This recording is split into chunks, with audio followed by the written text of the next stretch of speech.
Extra Journaal, vers van de pers. Welkom bij Extra Journaal. Fijn dat u weer kijkt. We hebben het belangrijkste nieuws voor u op een rij gezet. Het belangrijkste nieuws gaat over de branden op Curaçao. Er moet meer aandacht komen voor preventie. Dat heeft de minister van Justitie, Shelton Hato, gisteren gezegd. Hij zei dat bij de beëdiging van de nieuwe brandweercommandant Gaïr Tromp. Hij is commandant voor de brandweer op Curaçao en Hato keek terug op het afgelopen jaar. Tussen januari 2023 en september 2023 zijn er 7 mensen omgekomen door een brand in hun eigen huis. Daarom is het heel belangrijk dat er in 2024 meer aandacht komt voor preventie. Mensen moeten weten wat ze kunnen doen om deze levensgevaarlijke situatie te voorkomen, aldus minister Hato. Dan werk aan een oplossing, dat gaat over de situatie bij Nieuwpoort. Gisteren hadden we een gesprek met enkele bewoners van Nieuwpoort. Die zitten al sinds 30 november zonder stroom. En omdat ze ook beschikken over een watersysteem dat elektriciteitsgedreven is. Dus ze zijn niet aangesloten op de waterleiding, maar hebben een pomp nodig. Omdat dat dus ook niet werkt, zitten ze al sinds 30 november zonder stroom en zonder water. En veelal ook zonder internet. En we hebben gisteren reacties gevraagd. Bij Aqualectra zeggen ze hard aan een oplossing te werken. Maar verwijzen ze naar Santa Barbara omdat de problemen met de transformator een privéverantwoordelijkheid is van Santa Barbara. Dus die zouden dit moeten oplossen. En volgens Aqualectra is Santa Barbara nog bezig met het nemen van een beslissing hierover. Santa Barbara zelf zegt dat er hard gewerkt wordt aan het bereiken van een oplossing. En dat ze hopen dat dat snel gebeurt. Op die manier krijgen de mensen weer stroom. Dan, MFK ziet geen noodzaak tot aanpassingen van de coalitie. Dat zegt Sitré van Heijdorren, de minister van Onderwijs en ook de voorzitter van de MFK. Hij reageert op berichten in de media omdat er nu 2 parlementariërs van de MFK tijdelijk uitgeschakeld zijn voor hun werkzaamheden.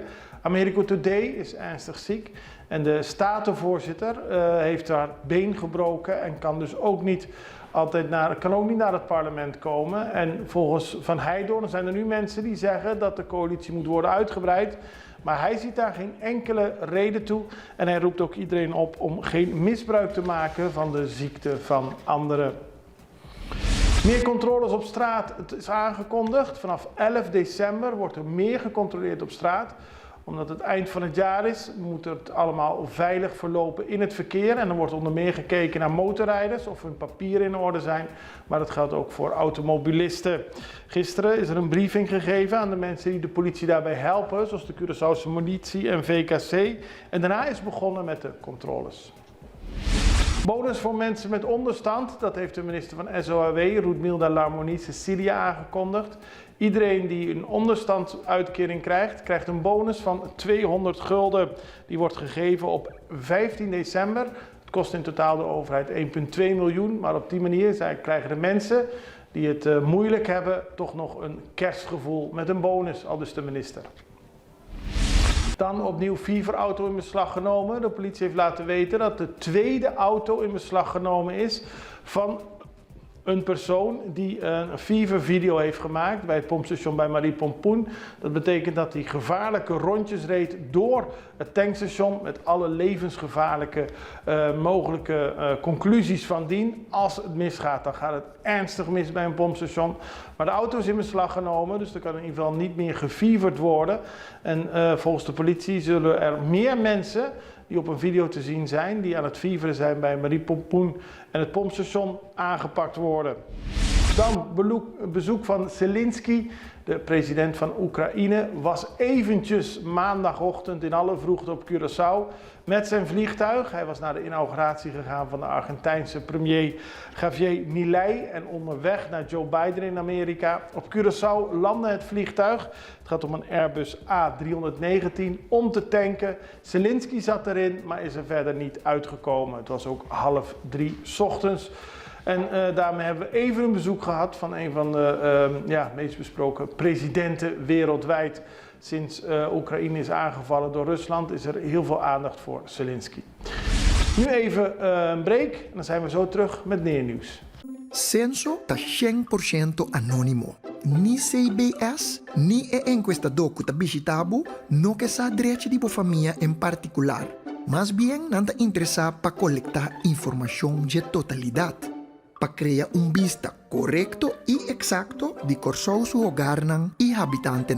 Para instancia nana Corsou, hanya bom data, cu cual nan por tomar decisión informada, para nos país por planificar y desarrollar mejor.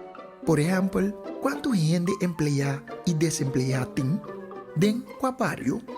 ¿Cuánto gas mister de corriente? ¿Y cuánto tiene panel solar?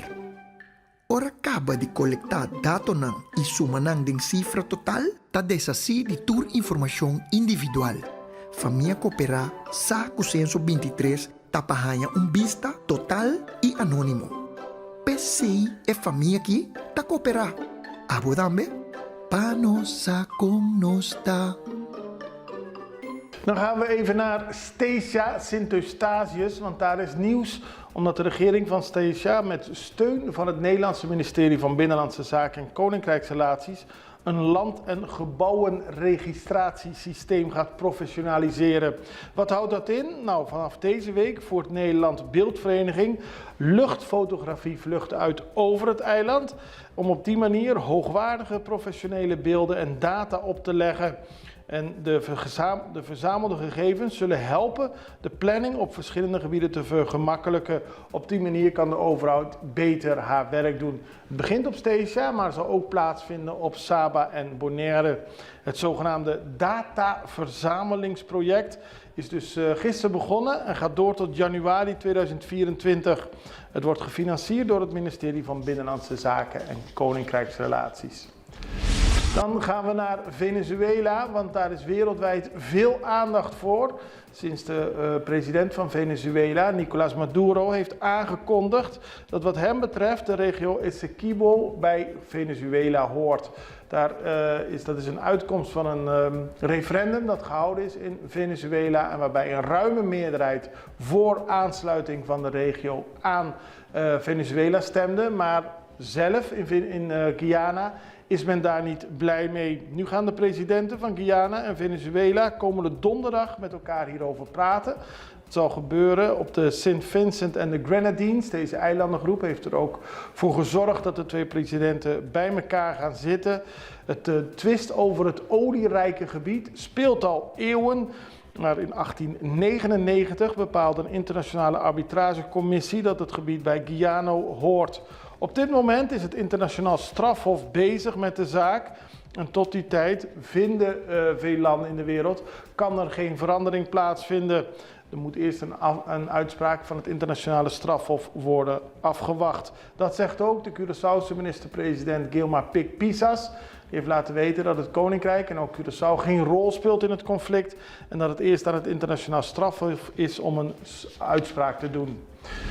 In het kader van deze situatie zijn er ook media die zeggen dat dit een bedoeling is van Nicolás Maduro, de president van Venezuela, om de aandacht van de slechte economische situatie weg te halen.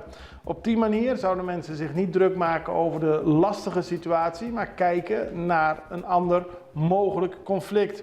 RTL Nieuws heeft in Venezuela een video opgenomen waaruit blijkt dat veel mensen in Venezuela moeite hebben om te overleven vanwege de almaar stijgende kosten en dat de regering daarvan de schuld krijgt. Kijk naar de volgende reportage van RTL Nieuws. En daarmee zijn we aan het einde gekomen van deze aflevering van Extra Journaal. Volgt u ons via Facebook, druk dan op volgen. Kijkt u ons via YouTube, druk dan op abonneren. Alsjeblieft, dat is voor ons beter en voor uzelf ook.